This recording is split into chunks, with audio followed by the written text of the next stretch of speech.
Larry Ellison has made history by overtaking Elon Musk and becoming the richest person in the world. The 81-year-old co-founder and executive chairman of Oracle saw his net worth soar to approximately $393 billion, surpassing Musk's $385 billion. This dramatic shift happened after Oracle's stock surged over 40% in a single day, marking one of the biggest one-day gains ever recorded in billionaire wealth rankings. Ellison's fortune jump was largely fueled by Oracle's booming cloud computing and artificial intelligence infrastructure business. The company reported signing multi-billion-dollar contracts that are expected to generate $455 billion in revenue in the coming years. Oracle's CEO, Safra Catz, described the quarter as extraordinary, highlighting growing demand from AI companies for the data center capacity that Oracle provides. This AI-driven growth caused Wall Street to rally around Oracle stock, pushing Ellison to the top of the wealth charts. Larry Ellison's rise to the world's richest person is the result of decades of pioneering work in enterprise software. In 1977, Ellison co-founded Oracle to develop and sell relational database technology, which revolutionized how companies store and manage data. Over time, Oracle grew through innovation and key acquisitions, expanding into cloud computing and AI technology. Ellison holds roughly 41% of Oracle's shares, and a significant portion of his fortune is tied to the company's market value. Beyond Oracle, Ellison has been a savvy investor in other sectors, including media. Recently, his family acquired a majority stake in Paramount Global, expanding their influence into entertainment. Ellison's journey from a college dropout to a technology billionaire is a testament to visionary leadership and strategic investments, culminating in his new title as the richest person in the world.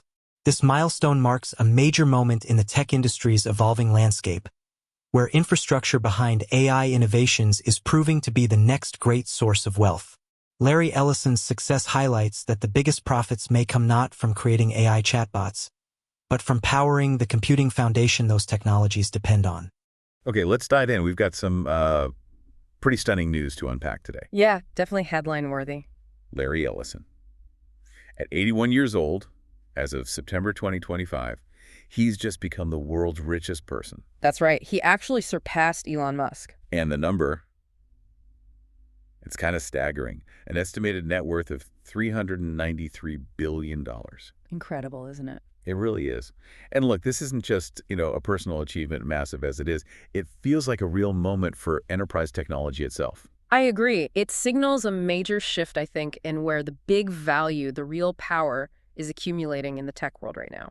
Because this surge in wealth, it's not coming from the latest consumer app or some viral social media thing. No, not at all. It's almost entirely down to Oracle's stock price just soaring. And what's driving that? It's the explosive growth in cloud computing and critically AI infrastructure, artificial intelligence. Okay, so it's the plumbing, the foundational stuff. Exactly. It suggests this profound recalibration in tech, moving away maybe from the flashy front-end stuff towards the engine room. Right. So for you listening, our mission here is to trace this really remarkable journey, almost 50 years. Just about. From a tiny $2,000 startup fund to building, really one of the absolute pillars of our digital world today. Yeah. We'll look at his early bets, those big strategic acquisitions, and of course, this recent massive pivot into AI infrastructure. And what it all means, how it all connects. So let's zero back in on this moment. September 2025, Ellison, 81 years old, $393 billion net worth. And it's crucial to remember he still owns a huge chunk of Oracle, about 41%, I believe. 41%. So his personal wealth is just directly, almost perfectly tied to Oracle's performance. Absolutely. It's an extraordinary alignment. His fortune is the company's fortune, essentially. And the driving force, you said, is AI computing capacity. The demand is just that huge. It's exploding, almost insatiable, really. Oracle made a very strategic, very decisive move into cloud, specifically OCI, Oracle Cloud Infrastructure, and AI infrastructure. That's paying off. Hugely. They've secured a projected revenue pipeline of something like $455 billion. Wow. Yeah, locked in through these massive multi-billion-dollar contracts. It really reflects this broader industry shift. Away from consumer apps and social media. Towards the critical, often kind of invisible infrastructure that actually powers AI. It's the foundation. The engine room, like you said. where the real heavy lifting happens. Precisely. So that sounds like a massive shift in where the perceived value, maybe the real value, lies. But what makes Oracle's infrastructure specifically so attractive to these AI companies? Is it just because they've been around forever? Well, longevity helps, but it's more strategic than that. They've built out OCI specifically for these really demanding workloads. How so? Unlike some others, they really focused early on things like bare metal GPU instances, super high bandwidth networking. The kind of things you absolutely need for training massive AI models. Exactly. The stuff AI training and inference absolutely devour. Plus, they have these unique data management capabilities that tie really well into their cloud services. So it's an end-to-end solution for big companies. Right. Enterprises want the whole package, not just bits and pieces. So this comprehensive, high-performance, secure offering, that's what landed them those huge AI contracts. Okay, so enterprise tech isn't just, important anymore. It's becoming fundamental, indispensable for this whole AI revolution. Completely. Now, to really get how we got here, we need to rewind way back. To 50 years, yeah. 1977. Ellison co-founds Software Development Laboratories. Which, of course, became Oracle Corporation. And this wasn't just some random idea. It was a specific, bold bet. It really was. The core inspiration came from this research paper, hugely influential, by Edgar F. Codd at IBM. Codd, the relational database model guy. That's the one. Now, here's the kicker. IBM itself kind of hesitated on commercializing Codd's work, even though it was groundbreaking. But Ellison saw it. Instantly. He saw the massive commercial potential. So when IBM paused, he jumped. He basically bet the farm that SQL-driven databases. SQL, the query language. Right, structured query language. He bet that using SQL to manage data could totally revolutionize how organizations handle information. So IBM basically invents the theory. Lays the groundwork. But Ellison sees the practical commercial gold mine that the giant IBM somehow missed.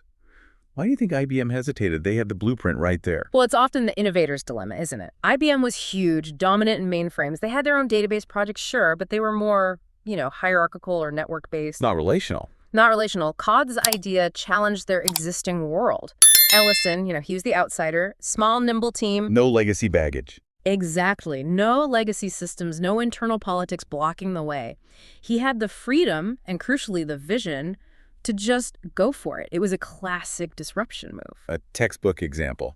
And then came that first big contract. Ah, yes, a really pivotal moment. They landed a deal with the CIA. That's right. And the project name they used for the database? Let me guess. Oracle. No way. That's perfect. So the company name came right from that first major gig. It really did. Quite fitting. Then, just a couple of years later, 1979, they launched the first commercially available Oracle database. And that just took off. It set a completely new standard for enterprise data management, changed the game, became the absolute bedrock for, countless companies and government agencies. It sounds like a smooth ride looking back, but I imagine it wasn't always easy street. Oh, definitely not. Tech history is never a straight line, is it? Oracle hit some serious bumps. Like what? They had financial troubles in the 80s, I remember reading. They did. They expanded so fast they kind of outgrew their financial controls, led to accounting issues, restatements. They had a near collapse around 1990. Really? Near collapse? Yeah, major layoffs. Ellison himself said they were on the brink, and then the 90s brought ferocious competition. Right. Companies like Sybase and Formex, they were really challenging Oracle then. Absolutely. They had powerful, sometimes faster database tech. It was a real dogfight for market share. So how did Ellison navigate that? Just pure grit? Grit, absolutely. But also, crucially, bold innovation. Even when things were tough. Take Oracle Database 7, released in 1992. What was special about that? It was a monster release, a real game changer. It set new benchmarks for scalability, for security, reliability, introduced features like stored procedures, triggers. Things developers could use to build smarter applications right in the database. Exactly. It wasn't just an update. It was Oracle doubling down, showing they were relentlessly pushing the core technology forward. Staying ahead of the curve, even when competitors were snapping at their heels, sometimes even technologically ahead for a bit. Okay, so core innovation was key. But there's another massive piece to the Oracle Empire story, isn't there? Oh yes, you can't talk about Oracle without talking about acquisitions. Larry Ellison's mastery of the strategic acquisition. So, looking at building a tech empire that lasts, What's the real insight there? It's more than just buying up rivals, right? Much more. The key is how he used acquisitions. It wasn't just about grabbing market share, though that was part of it. It was about strategic vertical integration. Vertical integration, meaning Building a self-contained ecosystem, owning the whole stack from the hardware right up to the applications, creating this kind of technological fortress. making Oracle indispensable no matter where the market shifted. That was the goal. Own it all. Can you give us some prime examples? Deals that really transformed Oracle's capabilities, not just its size. Sure. Think about those landmark deals. PeopleSoft back in 2005. That was a hostile takeover, wasn't it? Very controversial. Extremely controversial. But it wasn't just about eliminating a competitor in HR and ERP software. It instantly made Oracle a massive player in those application spaces, deepened their reach significantly. Okay, so that expanded the application layer. From Microsystems in 2010, that was maybe even more transformative. Sun, right. Hardware, but also Java, a cornerstone of enterprise software development. Suddenly, Oracle controlled Java, its huge developer community, and Sun's hardware and operating system, Solaris. Wow. Okay, so that gave them database, middleware, operating system hardware. Whole shebang. And then NetSuite in 2016. That brought in a leading cloud-based ERP system. Absolutely vital for Oracle's own big push into the cloud. So if you connect the dots, You see this deliberate, aggressive strategy. Diversify the portfolio, yes, but more importantly, integrate it all. Become this full-stack powerhouse. that sounds incredibly powerful. Almost. Well, monopolistic in a way. Yeah. Did they face pushback on that strategy? From regulators or the industry? Oh, absolutely. Huge pushback. PeopleSoft, like you said, involved a massive legal fight with the U.S. Department of Justice over antitrust concerns. Right. Worries about killing competition, reducing choice for customers. Exactly. And the Sun acquisition also sparked concerns, especially about the future of open source projects Sun managed, like MySQL and OpenOffice. So how did Ellison deal with that criticism? Honestly, they largely powered through it. Oracle argued these integrations ultimately benefited customers, unified support, broader solutions, that kind of thing. Their market power and, frankly, Ellison's sheer force of Oracle will let them navigate those storms. They prioritize that long-term strategic dominance. Quite a strategy. And his influence, his interests, they go way beyond just Oracle, right? For sure. He's got massive real estate holdings, owns most of an island in Hawaii, doesn't he? Lanai, yeah. Plus a big stake in Paramount Global, the media company. And a long track record of other strategic bets in media, tech. His whole story really does feel, I don't know, almost cinematic. It does, epic scale. Yeah. So summing up his achievement, this milestone, what's the deeper meaning here? For me, it's really about vision, yes, but also incredible persistence, playing the ultra-long game in tech. And it's a powerful reminder, I think, that the truly transformative breakthroughs, the enduring value, often comes from the foundations. The infrastructure. Infrastructure, not always the flashy app of the moment. Which does raise a big question, doesn't it? What does Ellison's whole career tell us about where lasting innovation, real economic transformation, actually comes from? It seems to come from meticulously building and rebuilding, that often invisible stuff that makes everything else work. That's it, perfectly. So what an incredible journey we've traced. From, what was it, $2,000? It's a $2,000 startup fund. To Larry Ellison becoming the wealthiest person on the planet. Yeah. All built on creating and constantly adapting the fundamental plumbing of our digital world. And I think this deep dive really underscores an essential point for you, our listener. Understanding these foundational layers, this critical infrastructure like Oracle built, it's absolutely vital if you want to grasp where AI is heading, its true potential. It's not just about the AI models themselves, but what powers them. Exactly. Ellison's story is proof, really undeniable proof, that foundational technology, when you combine it with bold, persistent leadership, it can literally reshape economies and define our digital future for decades. So a final thought for you to consider as you watch the tech world evolve, all the new apps and gadgets grabbing the headlines. Maybe think beyond the surface. Consider that invisible infrastructure underneath it all. What overlooked foundational tech today might be quietly laying the groundwork for the next generation of tech empires. That is a fascinating question to ponder. What's the next Oracle-level foundation being built right now?